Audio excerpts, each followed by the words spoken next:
Hello friends, સ્વાગત છે તમારું આપણી યુટ્યુબ ચેનલમાં. આગળના વિડીયોમાં જેને મેં ઇંગ્લિશ ડાયરી એવું નામ આપ્યું હતું, એમાં આપણે ઇંગ્લિશ ગ્રામરના અલગ અલગ ટોપિક જોયા હતા, સાથે સાથે એની પ્રેક્ટિસ પણ જોઈ હતી. હવે આજે આપણે મનોવિજ્ઞાન જોઈશું. આ મનોવિજ્ઞાન આમ તો પેડાગોજી તરીકે છે, એટલે કે મેથડ તરીકે બી યુઝ થઈ શકે એવું છે, શાસ્ત્ર તરીકે, અધ્યાપન શાસ્ત્ર તરીકે. આ મનોવિજ્ઞાન TET 1, TET 2, TAT S, TAT HS તમામ વિદ્યાર્થીઓને ઉપયોગી થઈ શકે છે, કારણ કે આ પ્રિલિમ્સમાં બી આપણે તો પૂછાય જ છે. સાથે સાથે જેને મેઇન સબ્જેક્ટ સાયકોલોજી છે એના માટે તો આ એકદમ યુઝફુલ છે, જેમ કે એમને વર્ણનાત્મકમાં લખવાના આવશે ક્વેશ્ચન આન્સર, તો આમાં મોટા ભાગના ક્વેશ્ચન આન્સર આવી જશે. અને આ જે મોટા ભાગના ક્વેશ્ચન આન્સર છે એ ધોરણ 11 અને 12ની મનોવિજ્ઞાનની પાઠ્યપુસ્તકમાંથી તૈયાર કરવામાં આવ્યા છે.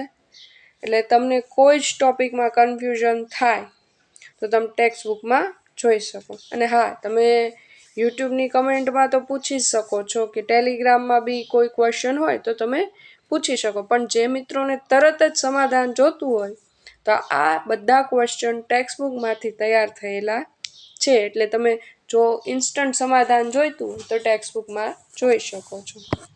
હવે આજના વિડીયોની વાત કરીએ તો આજના વિડીયોમાં આપણે કિન્ડરગાર્ટન, મોન્ટેસરી પદ્ધતિ, શિક્ષણ અને વર્ગ વ્યવહાર, શોધ અભિગમ, વૃદ્ધિ અને વિકાસ, સંભાષણ પદ્ધતિ, આગમન નિગમન પદ્ધતિ, ભંડારકર પદ્ધતિ, સંયોગીકરણ અને પૃથ્થકરણવાળી પદ્ધતિ, અધ્યાપનના તમામ સૂત્રો વિગતવાર, કેળવણીનો અર્થ, પ્રેરણા અને આવેગ, અભ્યાસક્રમ અને પાઠ્યપુસ્તક, RT 2009ની કલમો, જેમાંથી એક ક્વેશ્ચન તો પૂછાય જ છે. RT 2009, 12 આ જે યોજનાઓ છે એમાંથી તો લગભગ એકાદો ક્વેશ્ચન આવે જ છે. સિદ્ધિ કસોટી, નિદાન કસોટી, વ્યક્તિત્વ, આધુનિક મનોવિજ્ઞાન, મનોવિજ્ઞાનના અભ્યાસ ક્ષેત્રો, બુનિયાદી શિક્ષણ, ક્રિયાત્મક સંશોધન જેવા તમામ ક્વેશ્ચન આન્સર સવિસ્તાર લખેલા તમે જોઈ શકો છો. આ તમામ પ્રિલિમ્સ માટે ઉપયોગી છે અને મેન્સ માટે ઉપયોગી છે, કારણ કે મેન્સમાં લખવાના થશે જેને મેઇન સબ્જેક્ટ સાયકોલોજી હશે એને, પણ જેને મેઇન સાયકોલોજી નથી એને બી ઉપયોગી એટલે છે 35 માર્કનું આપણે સાયકોલોજી પ્રિલિમ્સમાં પૂછાય છે, એટલા માટે.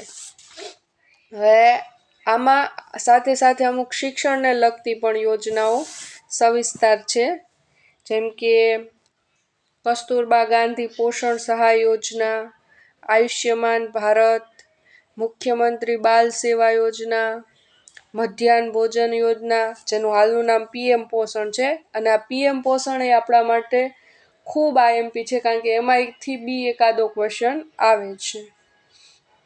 બાળ સંજીવની કેન્દ્ર, વાલી દીકરી યોજના, પછી આઝાદી પહેલા અને આઝાદી પછી શિક્ષણ, એમાં કેટલા કેટલા કમિશન આવી ગયા એ બધું લખેલું છે. પછી આઝાદી પહેલાંની મહત્ત્વની જોગવાઈઓ, પછી અલગ અલગ કેળવણી કાર્ડ, જેમ કે નાનાભાઈ ભટ્ટ, ગીજુભાઈ બધેકા, મહાત્મા ગાંધી, સ્વામી વિવેકાનંદ, આમાંથી પ્રિલિમમાં ક્વેશ્ચન પૂછાઈ જાય તો આપણો ફાયદો થઈ જાય. મેન્સમાં તો લખવા જ પડે છે કેળવણી કાર્ડ.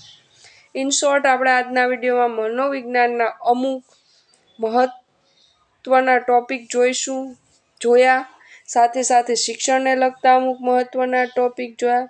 હવે જૂના મિત્રોને જ ખબર છે કે આના સ્ક્રીનશોટ પાડીને પ્રિન્ટ આઉટ કઢાવીને સાથે સાથે પ્રિન્ટ આઉટ કઢાવી શકાય. પણ જો કોઈને સ્ક્રીનશોટમાંથી પ્રિન્ટ આઉટ ન કઢાવીએ તો ટેલિગ્રામમાં PDF મૂકેલી જ છે, એમાંથી જઈ તમે પ્રિન્ટ આઉટ કઢાવી શકો છો. હવે જો આપણી ચેનલ ઉપર તમે નવા હોય તો ચેનલને સબસ્ક્રાઈબ કરો, વિડીયો ગમ્યો હોય તો લાઈક કરો અને તમારા ફ્રેન્ડ સાથે શેર કરો.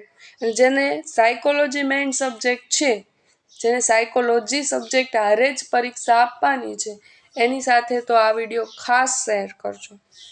એટલે એને ટોપિક, અને તમને કોઈ ટોપિક રિલેટેડ ક્વેશ્ચન હોય તો તમે પૂછી શકો છો. Thank you.